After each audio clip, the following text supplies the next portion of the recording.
दोस्तों आज मैं बहुत दिन बाद फेसबुक स्क्रॉल कर रहा था। मुझे अचानक से एक पोस्ट दिखी। वो पोस्ट थी बीजेपी सांसद और केंद्रीय मंत्री गिरिराज सिंह जी का। सबसे पहले आप इस पोस्ट को देखिए। अब चलिए दोस्तों, जो इन्होंने पोस्ट में दावा किया है उसका हम लोग एक एक करके काउंटर करते हैं। दोस्तों सबसे पहली बात तो जो उन्होंने मंत्री जी ने दावा किया है उसमें सबसे पहले नंबर पे दावा ये किया है कि हमारे देश के लोग अमीर हो रहे हैं। चलिए इसकी सच्चाई जानते हैं। अब देखिए पीआईबी की रिपोर्ट सितंबर 2021 के अनुसार हर 3 घर में से एक घर ग्रामीण क्षेत्रों में कर्जे में है और शहर में हर 4 घर में से एक घर कर्जे में है। मंत्री जी इसको बोल रहे हैं कि हमारा देश के लोग अमीर हो रहे हैं। किस हिसाब से अमीरी है भाई? दोस्तों जो मंत्री जी दूसरा दावा कर रहे हैं इस पोस्ट में, उनके अकॉर्डिंग हमारे देश में गैपिंग कम हो रही है अमीरी और गरीबी का, पर सच्चाई नहीं है। टीवी9 की इस रिपोर्ट के अनुसार देखिए, हमारे देश में टोटल जितनी इनकम होती है उस इनकम का 65% टॉप 10% अमीरों के जेब में जाता है। बाकी के 35% जो होता है उसमें 90% लोग हमारे देश को गुजारा करते हैं। भाई ये किस हिसाब से अमीरी गरीबी कम हो गया? दोस्तों जो मंत्री जी तीसरा दावा यहाँ पे कर रहे हैं वो ये कर रहे हैं कि लोग खर्च कर रहे हैं क्योंकि मोदी सरकार में उनकी आय में वृद्धि हो रही है।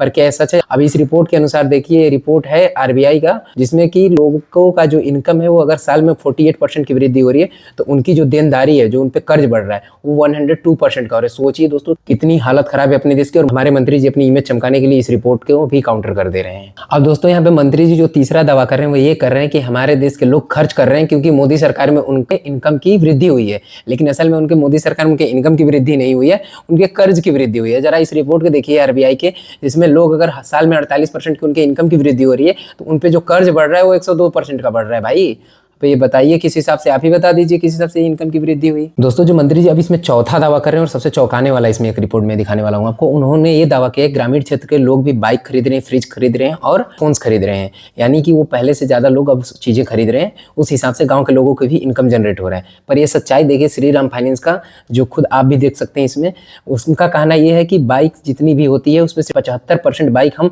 फाइनेंस करके देते हैं। यानी देश में हमारी जितनी भी बाइक आ रही है उसमें से 75% बाइक फाइनेंस पर आती हैं। आप खुद देखिए इस रिपोर्ट को और बताइए कि मंत्री जी की ये बात कितना सच है।